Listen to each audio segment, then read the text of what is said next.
Me voy a presentar un poquito más. Yo soy pastor en Sevilla. Yo me convertí en el año 1969 cuando era un jovencito de 19 años. Era hippie. No se lo imaginan ustedes ahora, pero era hippie. Y me convertí en Francia.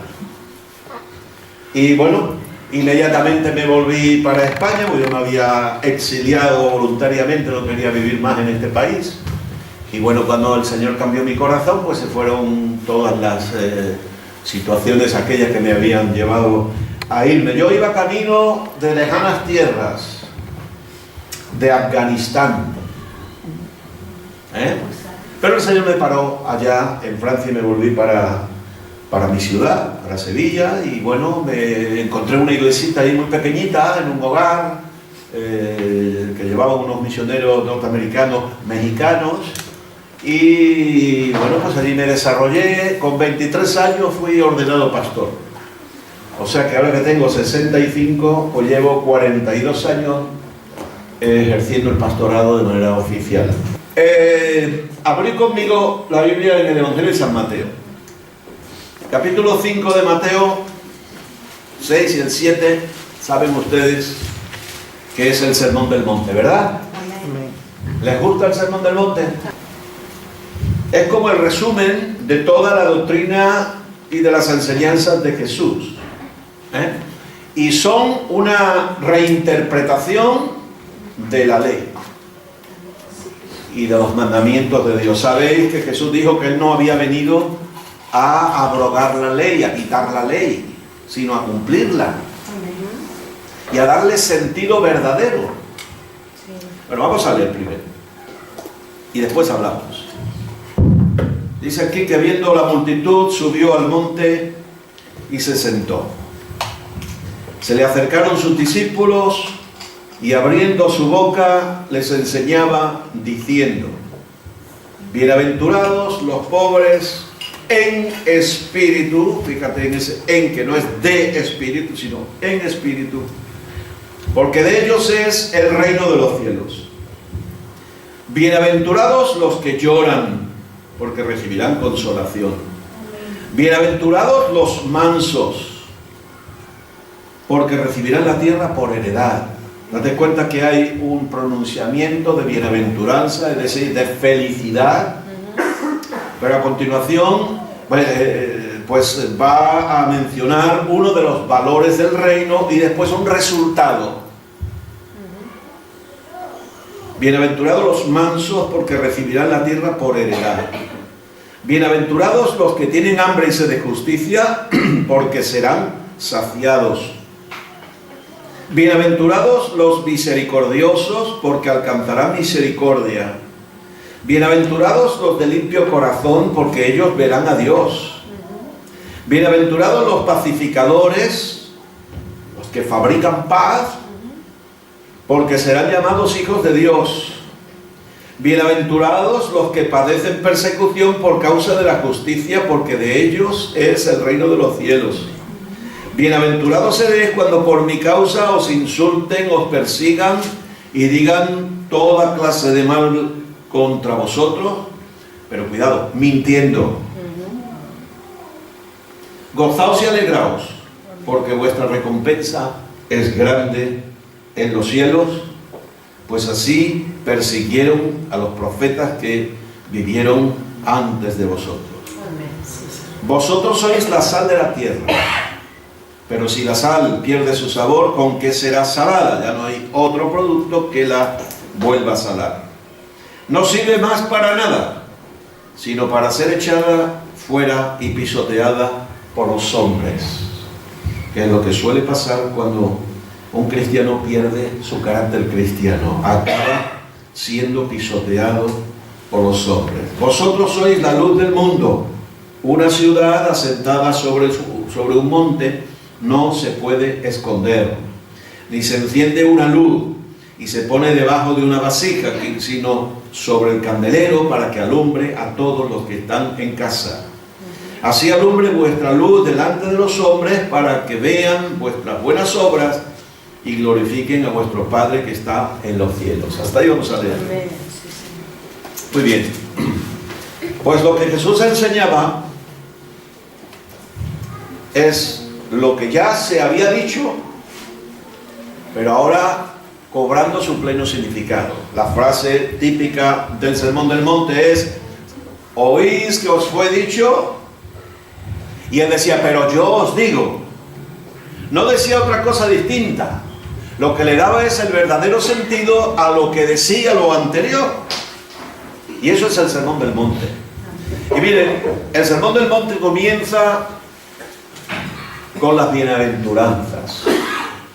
Y las bienaventuranzas, que como ya hemos dicho antes, es una declaración de bendición de parte de Dios. Bienaventurado significa bendito de Dios, feliz, porque la bendición de Dios está sobre esa persona. Y establece el fundamento sobre el cual está asentado todo el Sermón del Monte. Es decir, los principios, los valores del reino. Porque en el Evangelio de Mateo se habla mucho del reino de los cielos, que es el reino de Dios. ¿Verdad? El reino de Dios es amplio. Nosotros ya estamos en el reino de Dios, aunque la plenitud del reino de Dios será cuando Cristo vuelva y establezca su reino sobre la tierra, su autoridad plena. Pero nosotros ya formamos parte del reino de Dios, porque Jesús, cuando empezó a predicar, ¿qué dijo? He aquí, el reino de Dios se ha acercado a vosotros. El reino de Dios está entre vosotros. ¿Verdad? Y ahora en el Sermón del Monte nos dice todo lo que implica estar en el reino de Dios. Reino de Dios porque el Rey es Cristo. Amén. Reino de Dios porque su palabra es la que impera y es la ley. Pero nosotros no nos regimos por la ley de Moisés, sino por la gracia de Cristo. Pero eso no implica, eso no quita de que hay unos valores que son los que deben de regir en nuestras vidas.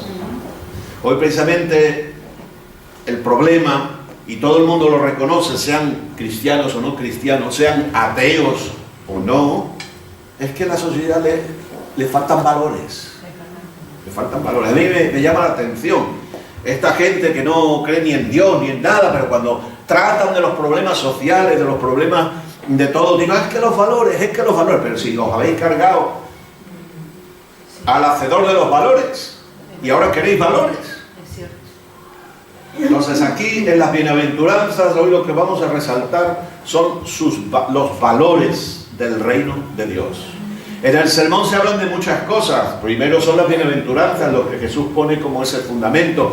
Se habla de que somos sal y luz de la tierra. Se habla de cumplir la ley, de llevarla a su plenitud. Se habla de la ira, del adulterio, del divorcio, de los juramentos, de la venganza, del amor a los enemigos, del dar, que el dar también forma parte de la vida cristiana, de la oración, del ayuno, ¿verdad? De invertir bien en el reino de Dios. Todos esos son los temas. Y acaba el Sermón del Monte cuando Jesús dice: bueno, si hicierais caso de todo esto que yo os he dicho, estaréis edificando vuestra vida sobre un fundamento firme que es la roca. Y si no hacéis caso, sois libres para no hacer caso. Estaréis edificando vuestra vida sobre la arena. ¿Qué pasa? Que una y otra se ven bonitas, pero cuando viene el tiempo de Vigo, entonces la casa que está sobre la arena se va. Se destruye, porque no tiene fundamento. Y la que está sobre la roca permanece. ¿Amén? Sí, Señor. Bueno, las bienaventuranzas es el resumen de los valores del reino. ¿Cuál es el primer valor? La pobreza en espíritu. Pobreza no de espíritu, porque el pobre de espíritu es que es un poco tonto. No tiene espíritu, carece de espíritu, por lo tanto carece de fuerza, y al fin y al cabo es alguien que es llevado de acá para allá, lo lleva cualquiera, lo manipula cualquiera. Eso no es el valor del reino. El valor del reino tiene que ver,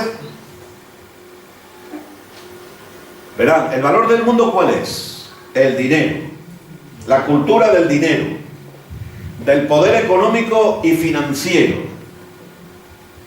Está de moda que si los bancos, que esto de los bancos, que los dineros, que la crisis, el dinero. Nosotros como ciudadanos del reino de Dios, para nosotros lo valioso no es el dinero. El dinero es digamos, un elemento de la vida que ahí está, pero cuidado con él. ¿De dónde salen tantos corruptos? ¿Lo eran desde chicos? No. ¿Lo eran cuando empezaron sentían la vocación de políticos?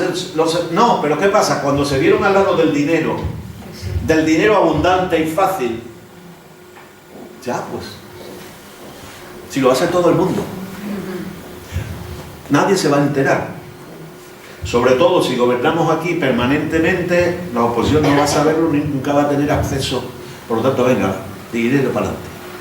Y todos, no es solo patrimonio de un partido, todos están, como decimos en Andalucía, pringados. ¿Cuáles son nuestros valores? El cristiano no puede ser un corrupto. El cristiano no puede ser una persona que se deja llevar por el dinero. Desgraciadamente hay creyentes, cristianos, incluso predicadores, que el dinero es su guía. Incluso se enseña que, bueno, que tú dale al Señor tu diezmo y verás cómo te lo multiplica por 100. Y la gente no da por amor, sino por hacer negocio.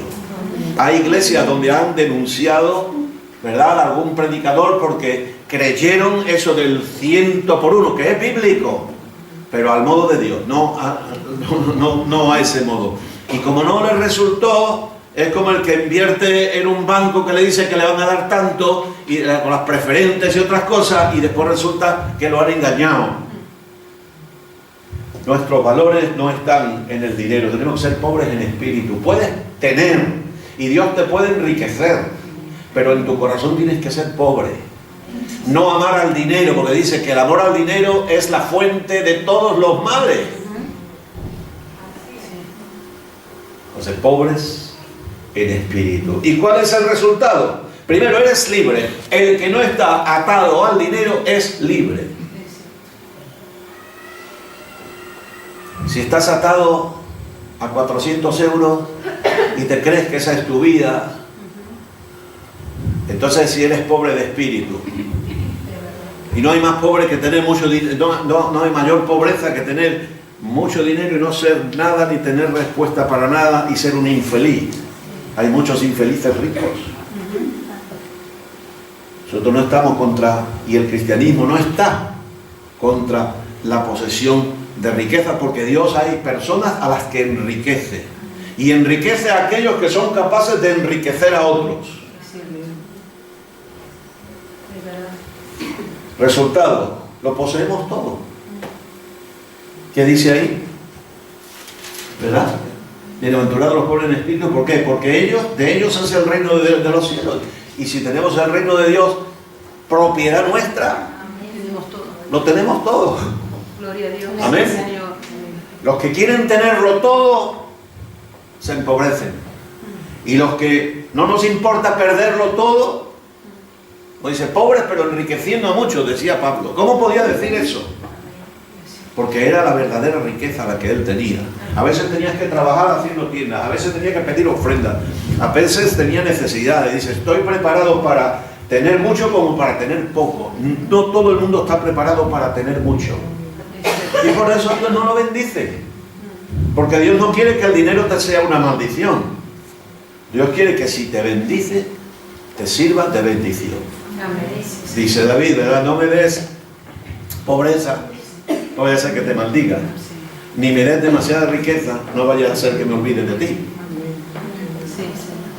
Así que, primer valor, pobreza en espíritu.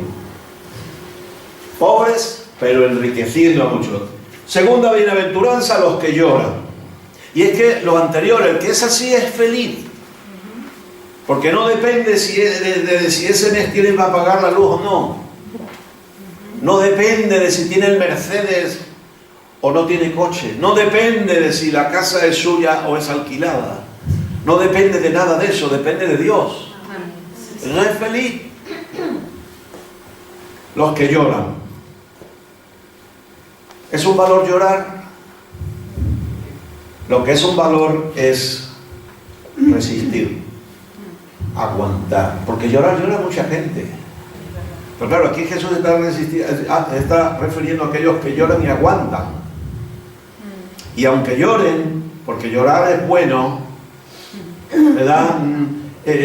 No se dejan llevar, ¿verdad?, por la amargura ni por la desesperanza, sino que confían en Dios. Amén, sí, Señor. Este mundo valora el éxito. Al que le va bien, eso es lo que todos queremos, que nos vaya bien. Y el pobrecito que le lleva peor, lo machacamos. Sobresalir sobre los demás, ser una persona de éxito, un triunfador, un ganador. Y el mundo busca lo fácil, lo cómodo, lo indoloro, que no duela. Se ha desterrado el dolor. Cuando el dolor, si no nos dolieran las cosas, acabaríamos muriendo. Porque el dolor es una alarma. Cuando te duele algo, algo pasa.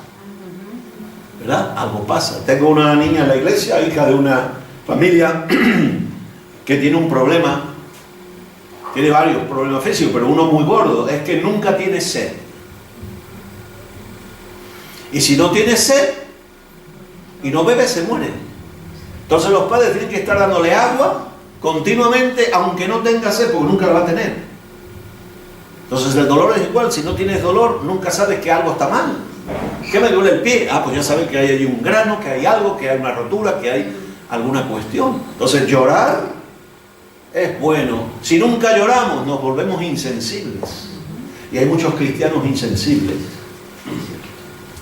Son sensibles a lo que les pasa a ellos, pero nunca a lo que les pasa a los demás. No saben lo que es llorar. Entonces cuando los demás lloran, mira qué bicho más raro, ¿por qué llora? Es que es tonta, es que es débil, es que no sé cuánto. Bienaventurados los que lloran. El sufrimiento de por sí, no es un valor.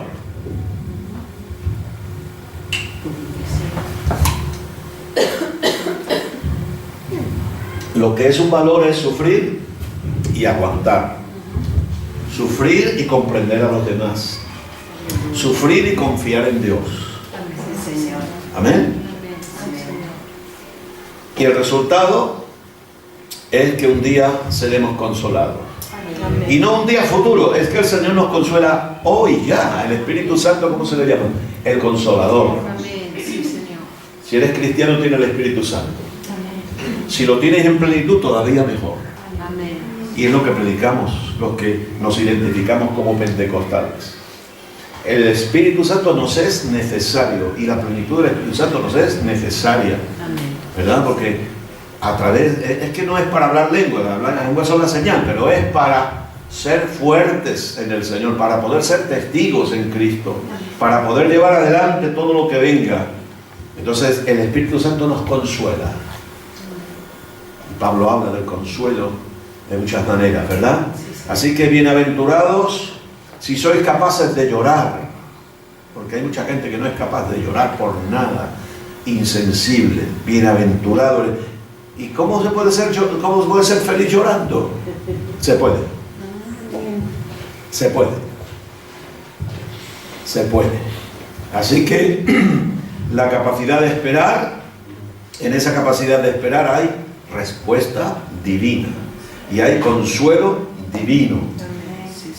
Saber que aunque sufras un poco, ¿verdad?, que aunque llores, hay respuesta y hay gozo y alegría. Es curioso, pero se puede ser feliz y estar gozando cuando uno está llorando también.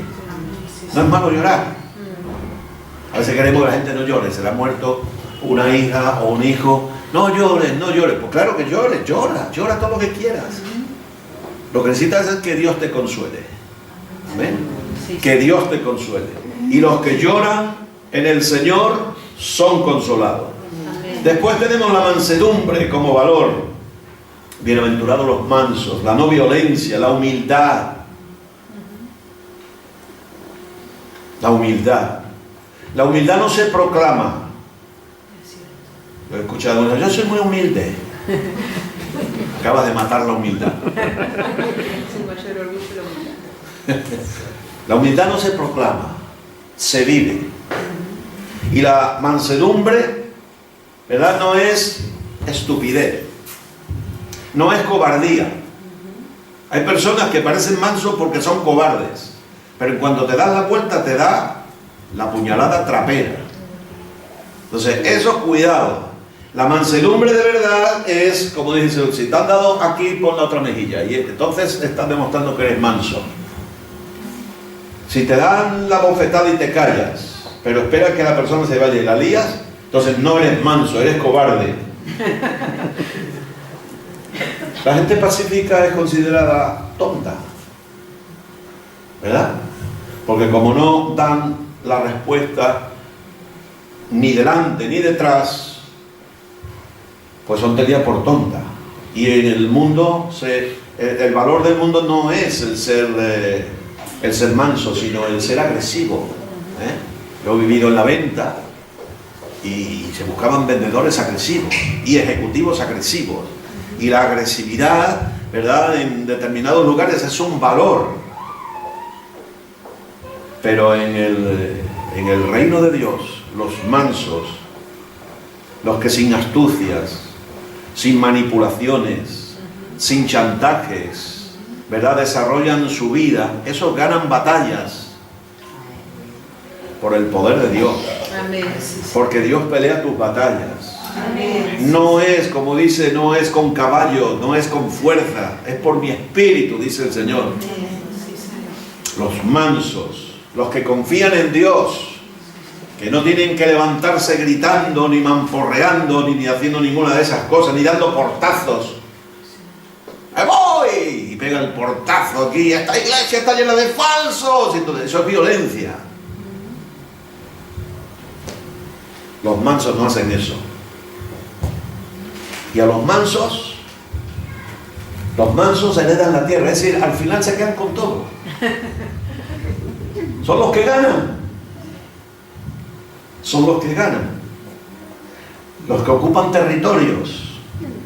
A veces en la iglesia, desgraciadamente, se levantan conflictos, discusiones, pleitos. Vais a estudiar Corintios. Ahí se habla de la iglesia. Y precisamente una iglesia imperfecta. Bueno, ¿y dónde hay una iglesia perfecta? Me gustaría a mí saber. En nuestro texto, en nuestro anuario no está. No hay, nada que no. No hay. Me perdonan, pero esta iglesia no es perfecta tampoco.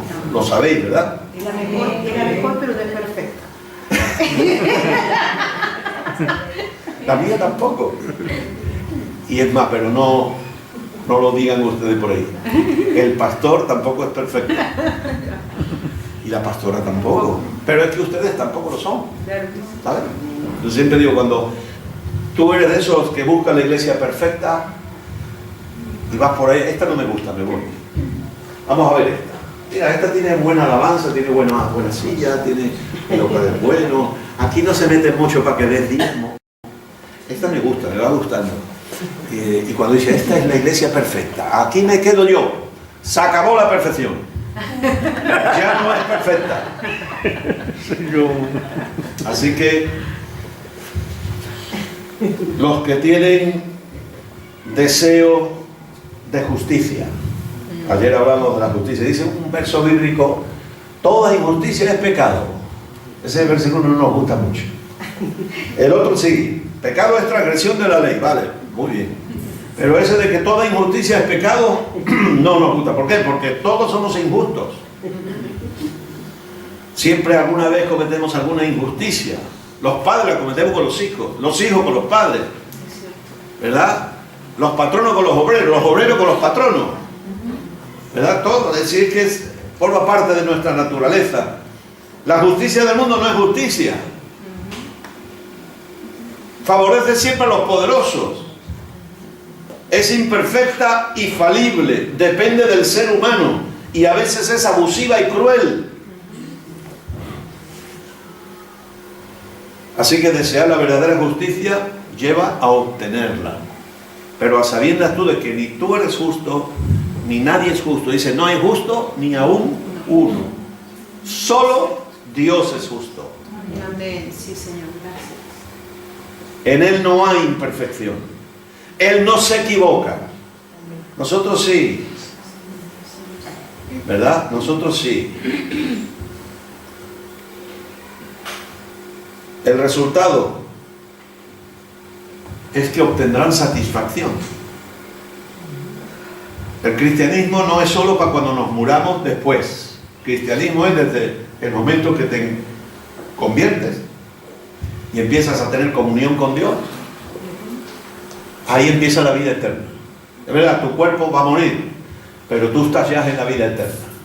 Tú estás ya disfrutando de los beneficios del reino. Eres ciudadano de los cielos, dice Pablo, ¿verdad? Eres heredero de todas las riquezas de Dios. Y además eso lo hereda junto con Cristo. Y Cristo no es como Jacob, que le robó el derecho de primogenitura a su hermano Esaú. Cristo no nos va a robar nada. No lo necesita. Y que un hermano a tu lado, una hermana herede, no te deja a ti sin nada, porque en el reino de Dios, Dios es tan rico que todos podemos recibirlo todo y no dejar a nadie sin nada. Llevo 40 y pico de años pastoreando, he visto hermanos que se molestan porque otros Dios lo bendice y parece que si Dios bendice a aquel, yo voy a tener menos bendición. Eso no es así. Tú puedes tener tanta bendición o más que el otro hermano, depende de ti. Dios te lo ha dado todo. Dice el salmista, nada me falta. En algunas traducciones y en otras, nada me faltará, porque el hebreo permite ambas traducciones. El verbo hebreo es tanto presente como futuro. Nada me falta, nada me faltará. Entonces, ¿de qué te quejas? Entonces, ¿por qué estás infeliz? ¿Por qué te sientes frustrado? Porque sí, a todos nos gusta, ¿verdad?, repetir el Salmo 23, pero las escrituras no son para repetirlas, que está bien, pero son para vivirlas. Así que puedes repetirlas, pero si no la vives, pues es palabra vana. Es verdad. La palabra de Dios es palabra viva. Y cuando tú la asumes, cuando tú te vistes de ella, cuando tú comes de ella, cuando disfrutas de ella, cuando la crees de verdad, entonces la palabra de Dios es poderosa para ti. La palabra de Dios es poderosa, como una espada de dos filos, como martillo que rompe la piedra, como fuego. Es que a la palabra de Dios se la compara con tantas cosas, todas tremendas, también como juicio, si no la crees y si no la practicas y no la vives. ¿Verdad? Porque nosotros sabemos más que otros. Dios se nos ha revelado. Tenemos al Espíritu Santo. Si nosotros hay cosas que no vivimos, es para nuestro perjuicio.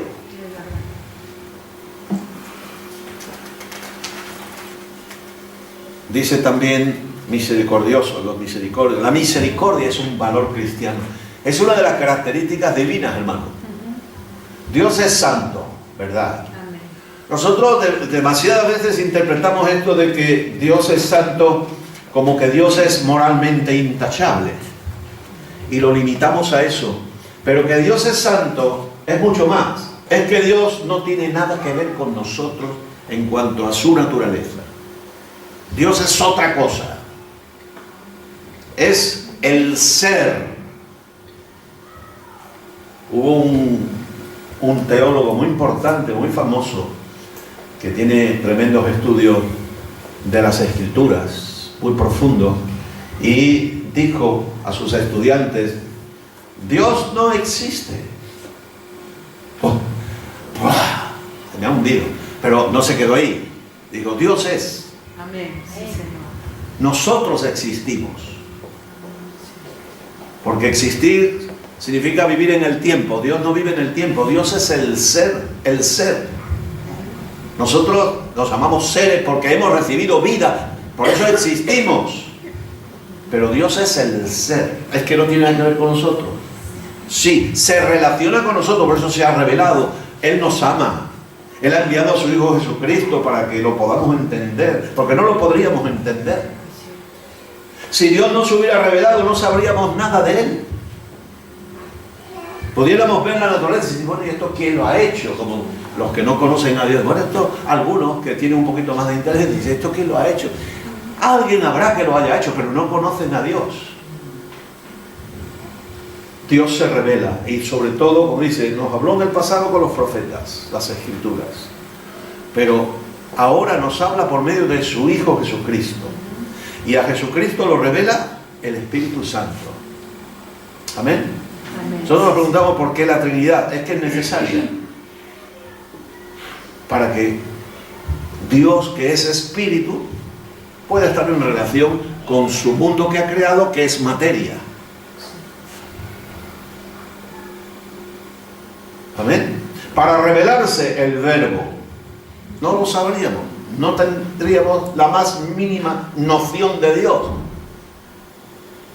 Para actuar en un mundo material, su Espíritu Santo. Y no es que sean formas distintas, sino que la Biblia nos lo revela como Padre, Hijo y Espíritu Santo, da un único Dios, no son tres dioses, pero tampoco son tres maneras de actuar de Dios, sino que son tres entidades, se le llamamos personas, ¿verdad? Que tienen autonomía y a la misma vez están juntos, ¿verdad? Y de esa manera Dios y su creación pueden estar relacionados. No lo entendemos del todo, pero es así. Entonces, misericordia, característica divina. El mundo premia a los fuertes, a los duros, a los que prevalecen sobre otros. ¿Por qué jaleamos al que gana la carrera? Y el otro pobre que la ha peleado igual, pero que no tenía tanta fuerza, el pobre queda ahí relegado a lo último, ¿verdad? Porque en nuestro interior nos gustan los ganadores, ¿verdad? Yo quiero ganar el Sevilla, usted quiere ganar el Celta, el otro quiere ganar el Madrid, los otros son del Barça. Messi, Messi, Messi, Messi, Messi, como si fuera Dios.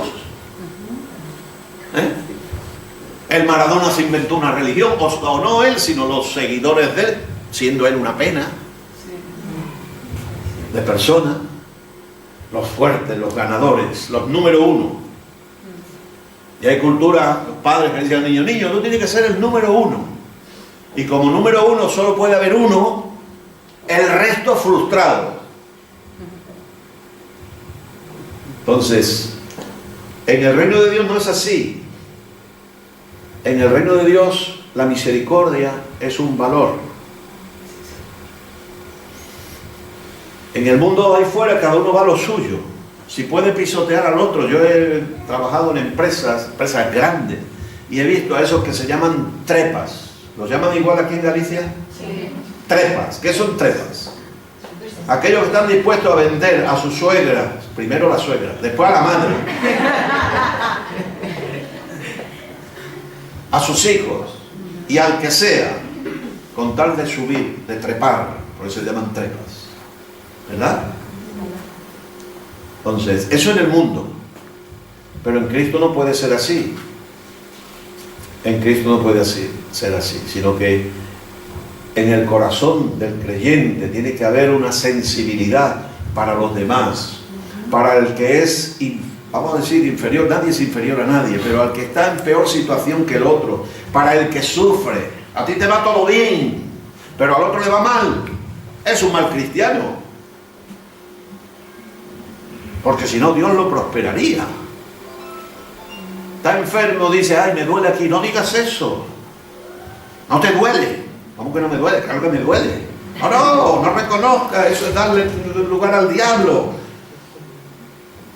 Y lo maltrata. ¿Cuántas veces he visto yo hermanos y hermanas que han ido a casa de alguien y está pasando por una prueba de enfermedad? Hermano, examínate. A ver si has hecho algo malo. Eso es crueldad espiritual. Eso no es misericordia. Los amigos de Job. Yo no quiero amigos de esos, ¿eh? Su amistad le duró una semana. Después ya sé que creyeron en calidad de jueces y decirle a Job: Job, es que estás muy mal. Es que estás muy mal, es que eres una mala persona. Es que has abusado, es que no sé cuándo, y allí lo machacaban al pobre. No vayas a machacar a tus hermanos, para eso quédate en tu casa. Y otras veces vamos y somos torpes y creemos que tenemos que decir algo, y lo que decimos ofende porque no sabemos lo que hay que decir. Mejor quédate callado, date al lado, ora por la persona. Mira, no vengo a decirte nada, vengo a orar por ti y a orar contigo. Misericordia. Y desgraciadamente, hermanos, parece mentira, pero en el pueblo cristiano hay poca misericordia. Hay mucho juicio. Dice la palabra de Dios que la misericordia se gloría sobre el juicio. Es mejor pasarse de misericordioso que pasarse de juez. Porque además ninguno de nosotros tiene derecho a ser juez. A mí me llamó mucho la atención la primera vez que me di cuenta de una cosa, cuando en el Evangelio de Mateo dice que José, porque era justo, quiso dejar en secreto a María. ¿Por qué? Porque se había enterado que María estaba embarazada, su novia estaba embarazada, y él no tenía nada que ver. Cualquiera de nosotros lo hubiera tenido muy claro: esta mujer me ha engañado. Y un judío ortodoxo la hubiera sacado a la vergüenza, como un cristiano ortodoxo lo hubiera hecho igual. Esta mujer es una adúltera, esta mujer es una fornicaria, hay que expulsarla. Y dice que como era justo, no quiso infamarla. Otros dirían: está tapando el pecado. A mí me montaron al principio del ministerio una vez, porque yo era novato, una de esas: estás tapando el pecado. Estaba pastoreando y estaba tratando el asunto, pero como pastor, no como juez. Y a veces, cuando hay cosas malas en el corazón, salen de alguna manera. Pero esta es la mía. Pastor, la pastora está tapando el pecado. Tú no sabes que está trabajando el pecado, que está tratándolo con la palabra de Dios. Si José hubiera hecho lo de sacar la vergüenza pública, que la apedrearan, hubiera sido justiciero. Pero Dios no nos ha llamado a ser justicieros, que aquí el único justiciero y justo es Él. Y José fue justo, y la Biblia dice que fue justo y que hizo lo que tenía que hacer. Y Dios le habló por medio de un ángel, y el ángel le dijo: mira, José, ahora te lo aclaro yo. Esto no es que nadie metió aquí la pata, sino que el Espíritu Santo, con un propósito divino extraordinario, que ni tú entiendes, ni lo vas a entender, ni nadie lo va a entender, quizás nunca ha producido esto en el seno de María la Virgen. Así que recíbela, que no te he engañado y que está en el plan de Dios. Y José obedeció. José obedeció, ¿verdad? Porque amaba a Dios y porque amaba a su desposada, y a partir de entonces su mujer. Así que la misericordia. Y dice también otra cosa más, que el misericordioso hace bien a su propia alma. ¿Sabéis que el perdón es una medicina extraordinaria para el que lo otorga? Para el que lo recibe también. Pero el que lo otorga se libera de presiones internas, su psicología, su alma se beneficia. Se te van tantas presiones, tantas preocupaciones y tantas cosas malas que corroen el alma. El que no perdona vive infeliz, porque tiene el resentimiento. Y sabes, el resentimiento además te hace enfermar. Te enferma emocionalmente y te enferma físicamente. Y las personas que odian acaban enfermas, muy enfermas. Y cuando una persona es capaz de perdonar, y bueno, todos los cristianos deberíamos de ser capaces, ¿no? Acordad de la parábola del juez justo y de aquel debía tanto dinero, se lo perdonan, y ahora al otro pobrecito lo coge del cuello para estrangularlo porque le debía poquito, pero se lo debía y él no era tan... Quería que lo perdonara de él, pero no perdonara a los demás. Hay muchos cristianos así, desgraciadamente. Hay muchos cristianos que han sido perdonados de parte del Señor y que no son capaces de perdonar a otros. La misericordia se gloría sobre el juicio. Y además te hace bien a ti. Te hace bien a ti. Te beneficia a tu propio equilibrio emocional y espiritual. Así como la falta de perdón y el rencor y el resentimiento lo alteran y te perjudican. Y además, si no perdonas, no puedes tomar la Santa Cena. Es decir, no estás en comunión con Dios. Y los misericordiosos, ¿cuál es la bendición que corresponde a la misericordia? Alcanzarán misericordia. Que a la vez alcanzarán misericordia. Y todos necesitamos eso. Sí, Señor. Y algún día te hará falta en bastante nivel, porque meterás la pata bien metida y te tendrán que perdonar. Y si tú no has perdonado antes, no serás perdonado. Y con la vara que tú mides a los demás, con el metro que tú mides a los demás, te van a medir. Así que bueno, nada más. Eso queda ahí. Los de limpio corazón. La limpieza de corazón es otro valor en el reino de Dios. Muy importante. ¿Qué es ser limpio de corazón? Bueno, los valores del mundo son erróneos. Ahí lo pecaminoso no es pecado. Y lo bueno es malo. Limpio corazón es no tener en el corazón ninguna semilla de maldad, no pensar en el mal de los demás. ¿Sabes? Dice, piensa el mal y acertarás. Bueno, pues es un refrán del mundo, pero el cristiano, este sermón, este refrán o este dicho lo tiene que eliminar de su vida. Hay hermanos que siempre están pensando mal de los demás. Ven cosas, es verdad, pero no todo lo que ves es como tú lo ves, porque a veces uno ve lo que quiere ver y no la realidad. Además no sabes todas las cosas que hay detrás. No juzgues y no serás juzgado, dice la palabra de Dios. En el Sermón del Monte lo dice Jesús. El creyente tiene que limpiar su corazón de malicia, de mala conciencia también. Y cuando uno tiene mala conciencia, cuando ha hecho cosas malas pero no las ha resuelto, ahí quedan. Ahí quedan. Y hermano, si tu corazón no está limpio, ¿verdad? No verás a Dios.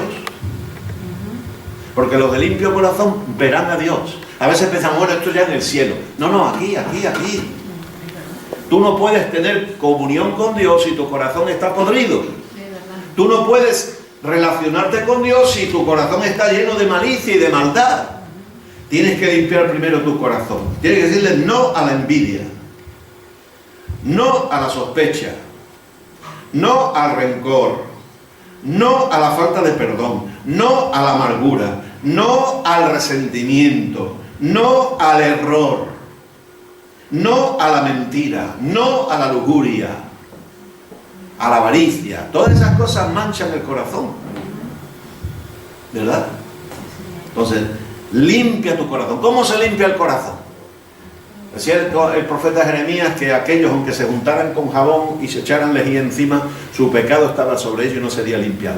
Pero el Nuevo Testamento nos dice que la sangre de Cristo nos limpia de todo pecado. ¿Amén? No es una fórmula. Sangre de Cristo implica que tú vienes al Señor, pides perdón. Y si has ofendido a otro, vas también y le pides perdón. Y si has ofendido a la iglesia, vas y pides perdón en público. No tienes que pedir perdón en público para todo. Cuidado, que hay hermanos que piden perdón en público para manchar a otros. Para manchar a otros. Si tu pecado es privado, déjalo en privado y confiésaselo a Dios. Si es con alguien, ve a la otra persona y se lo confiesa a la otra persona. Si hace falta, pides consejo pastoral, pero no vengas a la iglesia a vomitar. Yo he visto esto. Gente que ha ido a la iglesia a vomitar y se cantan pancho. Ya he pedido perdón. Has pedido perdón y has manchado a media iglesia. Y has dejado un malestar ¿verdad? Impresionante. Entonces, cuidado con los perdones, que sea perdón espiritual. A mí me lavaron una vez los pies y nunca me habían humillado más. Voy a lavarle los pies a un hermano. Sí, tú vas a hacer aquí el paripé de la humildad y lo que estás es humillando a la otra persona, ¿verdad? Cuidado. Entonces, limpio corazón, porque solo con un corazón limpio se puede tener comunión con Dios. Eso de que verás a Dios, no pienses solo en el cielo, es ahora.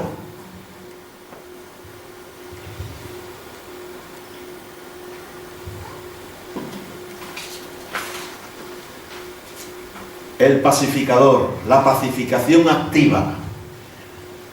Pacificador es el que fabrica paz.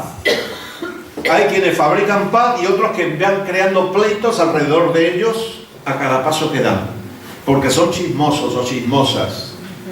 Son de esos que llevan al otro, oye, tú, que el hermano tal ha dicho de ti tal cosa. A lo mejor ha dicho, es verdad, pero ¿por qué tienes tú que ir a llevárselo a otro, a crear un conflicto o añadir, como dice, echar leña al fuego? ¿Verdad? Porque a veces parece que nos encanta echar leña al fuego. O fulanita ha dicho, o venganito ha dicho, y va y se lo cuentas a la persona.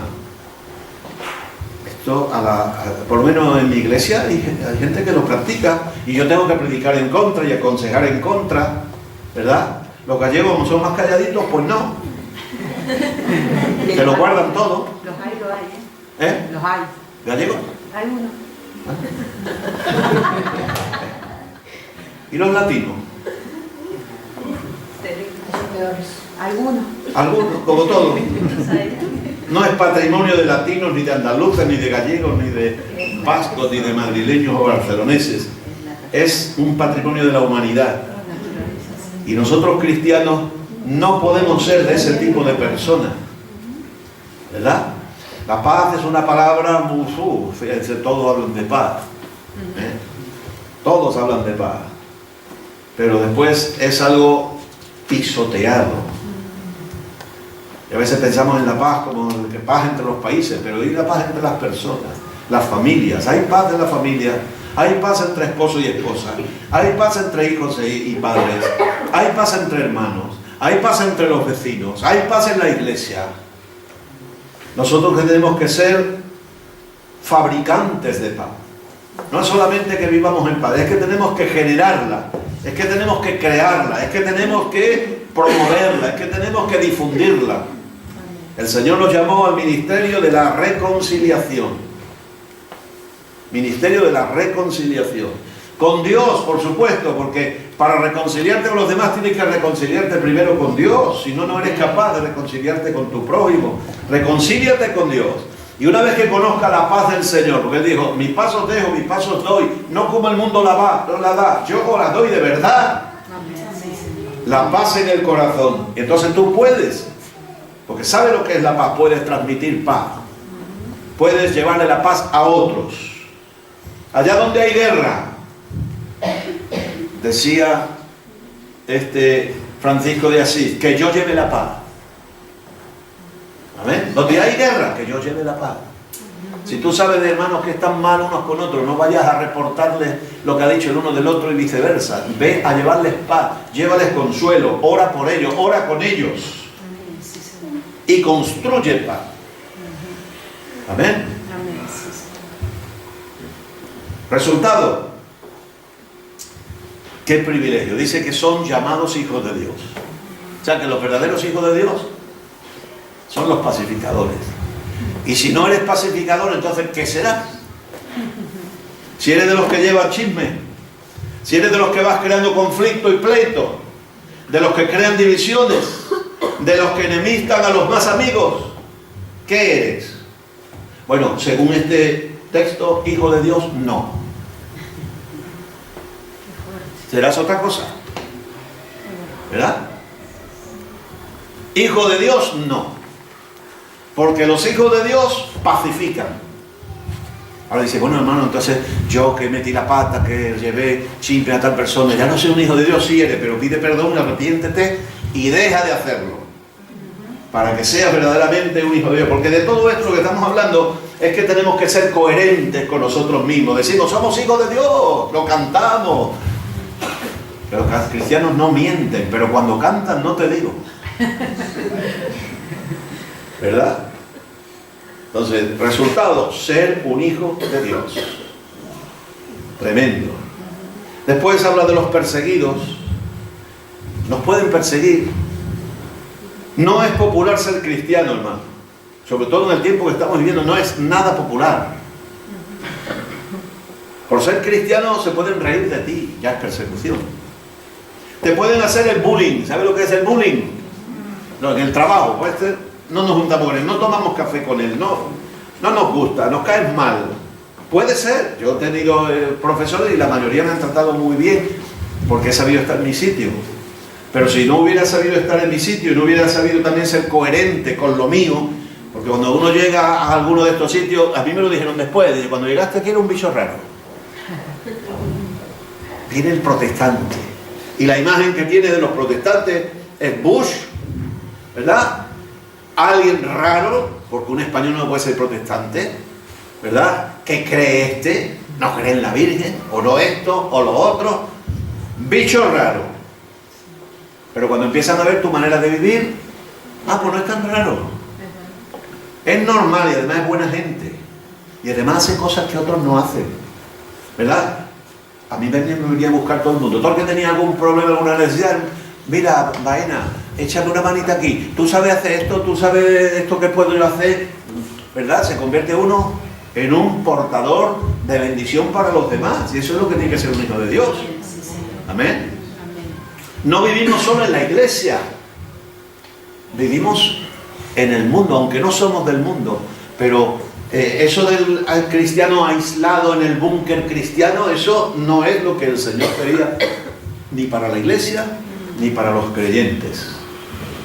Tenemos que ser personas normales. A mí me enseñaron al principio que el cristiano se distinguía si era hombre porque llevaba pelo corto, no llevaba barba, no fumaba, no bebía, llevaba corbata, muy importante, muy importante, y la Biblia debajo del brazo, ¿verdad? Eso me enseñaron a mí. Después me di cuenta que eso es un religioso, pero no necesariamente un cristiano. Si era mujer tenía que llevar medias, pelo largo hasta los pies, no se podía cortar el pelo. ¿Zarcillo? Por supuesto que no. ¿Pintarse? Eso lo hacen las malas mujeres, ¿verdad? Esa era la imagen que muchas veces se ha tenido los cristianos. Vestirse como en el siglo XIX. ¿Y eso es ser cristiano? Eso es ser, si solo es eso, un actor o una actriz de teatro. Es decir, volviendo a la etimología de la palabra, según el griego, un hipócrita. ¿Verdad? Entonces no, los cristianos no es eso lo que nos hace cristianos. Nos hace cristianos el que nuestro corazón ha sido transformado. El que conocemos el amor de Dios a Dios y a los demás. Sí, Señor. Que no somos injustos, aunque de vez en cuando metamos la pata. Pero se tiene que notar en un comportamiento. Entonces, si nos persiguen, somos bienaventurados. Algunos dicen, llevo 15 años en mi trabajo y qué bien, todavía no saben que soy cristiano. Desgraciado. No sabe lo que estás diciendo. Claro, a mí no me persigue nadie. Perseguidos pero no derrotados. El resultado, ¿verdad?, es que el reino de Dios es nuestro. Tenemos la vida eterna a nuestro favor. Después hablará también de los que nos desprecian, de los que hablan mal de nosotros. Hay cristianos que como hablen mal de él, se suben por las paredes. Deja que lo coja, que voy a dejar el cristianismo a un lado y se va a enterar. Pues si deja el cristianismo a un lado, no eres cristiano. Porque el cristianismo no es un traje que se quita y se pone. No es una chaqueta que se quita y se pone. No es un hábito. El hábito no hace al monje, pues el hábito no hace al cristiano. si hablan mal de ti, también hablaron mal de Cristo. ¿Sabe? Cuando una persona habla mal de él y se pone furioso, es que tiene tanto amor propio, tanto orgullo, que no es capaz de soportar de que alguien piense mal o diga mal de él. A mí me han dicho a la cara, como pastor, gente que dice ser cristiano, me han dicho de todo. Y a mi mujer, le han dicho de todo. ¿Verdad? Y a ti igual te han dicho de todo. ¿Quién? La gente de fuera, igual no te importa tanto, pero te lo ha dicho un cristiano. O alguien que dice que es cristiano. Y bueno, como cristianos podemos meter la pata, equivocarnos y pecar, pero hay que corregir eso. ¿Verdad? De Pablo dijeron de todo. ¿Y quiénes lo dijeron? Gente que se llamaba cristiano. ¿Verdad? Pero Pablo no cogió la espada, ¿verdad? Ni un palo, ni nada, sino que reaccionó como cristiano. Nosotros tenemos que reaccionar como cristianos. Dice, bienaventurados sois si hablan mal de vosotros, pero mintiendo, mintiendo. Porque si es verdad, tendrás que pagar las consecuencias de tus torpezas y tus debilidades y de tus pecados, y yo de los míos. Y dice, grande es vuestra recompensa en los cielos. Amén. Piensa eso. No piensa en que la sangre te ha subido a la cabeza. Es que me sube la sangre. Pues si te sube la sangre, que baje la sangre también. Que el Espíritu Santo te ayude. Amén. Eres cristiano, piénsalo. Eres cristiano. Antes de las cosas, piensa, soy cristiano, soy hijo de Dios. Quiero tener comunión con Dios. Quiero disfrutar de la recompensa. Porque si no la pierdes. ¿Y qué somos nosotros? Pues dice aquí, sal de la tierra y luz de la tierra. Por eso concluimos, sal de la tierra.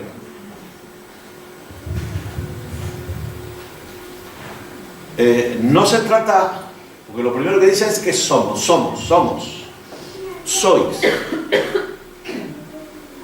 No pareces. Porque si solo parecemos, somos falsos, como entonces somos la falsa moneda. Parece de verdad, pero no lo es. El billete falso se parece al otro cada vez más, porque los falsificadores cada vez usan técnicas más desarrolladas y el diablo es un experto de miles de años. No se trata de parecer, se trata de ser. Y ser sal significa que la sal tiene que ejercer su efecto. La sal da sabor, por un lado, y además preserva por otro. El cristiano o da sabor a cristiano o no lo es. Lo parece. No es lo mismo ser religioso que ser creyente. Porque la religiosidad es algo que se ve por fuera, ¿sí? El pelo largo, las medias, la longitud de la falda, también, oye, todo, tiene que todo corresponderse, pero solo con la apariencia no te vale. Solo con la apariencia no te vale. Sal, la sal preserva, la sal da sabor. Y si no tiene sabor, dice aquí que no sirve. El cristiano que no da sabor al cristiano no sirve. Puede ser evangélico, puede ser católico, puede ser ortodoxo, puede ser pentecostal, puede ser bautista, puede ser lo que le dé la gana. Pero no será lo que Dios quiere que sea. Y es una incongruencia. Entonces, sal, y cuidado, la sal tampoco es, preserva, pero no es un ácido que corroe. A veces los cristianos queremos imponerle a los demás las cosas y ya nos convertimos en tóxicos. No. Y luz, reflejamos la luz de Cristo, ¿verdad? Para alumbrar allá donde hay oscuridad. Y si tú siendo luz te escondes debajo de la cama, te encierras en la iglesia, por ejemplo, porque hay cristianos encerrados en la iglesia, que no dan luz fuera, todas la dan aquí, todas la reservan para el domingo, o para el martes que hay oración, o para la vigilia, o cuando salen al campo, pero en donde tienen que dar luz, que es en las tinieblas, no la dan. Entonces esa es una lámpara, ¿verdad?, que no sirve para mucho, porque si yo me traigo la linterna aquí, mi mis nietos les encantan las linternas, sobre todo el chiquinino. Y con la linterna, aunque haya luz, ahí está con la linterna. Dice, bueno, apaga la luz que quiero. ¿Verdad? Es que la linterna es para estar cuando hay oscuridad, y el cristiano tiene que dar su luz en la oscuridad. Así que ya con esto hemos completado todo, lo tenemos muy claro. Los cristianos no podemos vivir en la clandestinidad, salvo cuando hay persecución. Cuando hay persecución, evidentemente, pues tienes que tener cuidado para que no te corten la cabeza, ¿verdad? Y bueno, si te pillan y tienes que sufrir por Cristo, pues bienaventurado eres también. Y ahí lo acabo de decir. Conclusión. Solo el Espíritu Santo puede capacitarnos para ser verdaderos cristianos. Sí, Señor. Porque todos, con lo que hemos dicho, todos aquí somos capaces de malograr estos valores, de no vivirlos, ¿verdad? Todos somos capaces. ¿Cómo lo vamos a lograr entonces? Llénate del poder del Espíritu Santo, que es el que te capacita para ser un verdadero cristiano y para que tu luz se vea y para que tu testimonio llegue hasta lo último de la tierra. Llénate del Espíritu Santo. Somos pentecostales, ¿no es cierto? Los pentecostales, ¿por qué somos pentecostales? ¿Porque levantamos las manos? No digan amén. Sí, levantamos las manos, pero no eso nos hace pentecostales, ¿verdad? Porque gritamos más que otros. ¿Porque hablamos lengua? Tampoco. Porque eso es una cosa secundaria. Lo importante es que estamos llenos del Espíritu Santo, que un día vivimos una experiencia, primero salvos, después bautizados en agua, después bautizados en el Espíritu Santo, después consagrados.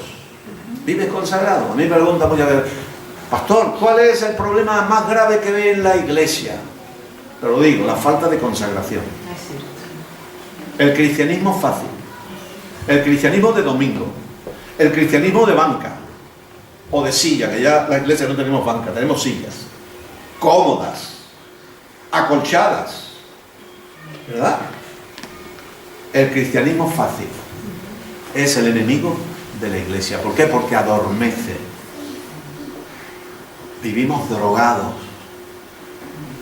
¿verdad? Con esa apacibilidad. Y el cristianismo es para vivirlo, como dice, el reino de los cielos es de los violentos, que son los que lo arrebatan. Es decir, no te conformes con la silla colchada, no te conformes con un sermón bonito, no te conformes con cánticos y con que todo eso forma parte de la vida cristiana, con una alabanza bonita, buenos músicos, buenos instrumentos, buenos de todo. Tienes que vivir los valores del reino. ¿Amén? Vamos a orar. Padre, en el nombre de Jesús, nos humillamos ante ti. Te pedimos que nos perdones por nuestras carencias, nuestras insuficiencias, y porque esto que tú nos das no lo vivimos de manera radical, que a veces nos acomodamos, que a veces nos sentimos temerosos de lo que los otros piensen, de lo que los otros hagan contra nosotros. Ayúdanos a vivir estos valores, no solo uno de ellos, sino todos. Que las bienaventuranzas sean una realidad de nosotros, y de esa manera nos sentiremos realizados, nos sentiremos contentos con nosotros mismos, porque estaremos siendo coherentes con lo que tú has hecho en nuestras vidas al salvarnos, al regenerarnos, al edificarnos. Te lo pedimos en el nombre de Jesús, y que verdaderamente seamos sal de la tierra, que damos sabor a nuestro alrededor, que se nota que somos cristianos de verdad, que seamos luz, porque el mundo está en tinieblas, porque hay mucha gente desorientada, mucha gente perdida, mucha gente que no sabe dónde ir, desengañada de religión y de iglesias y de gente que dice ser cristiano y no lo es. En el nombre de Jesús. Amén. Que el Señor le bendiga.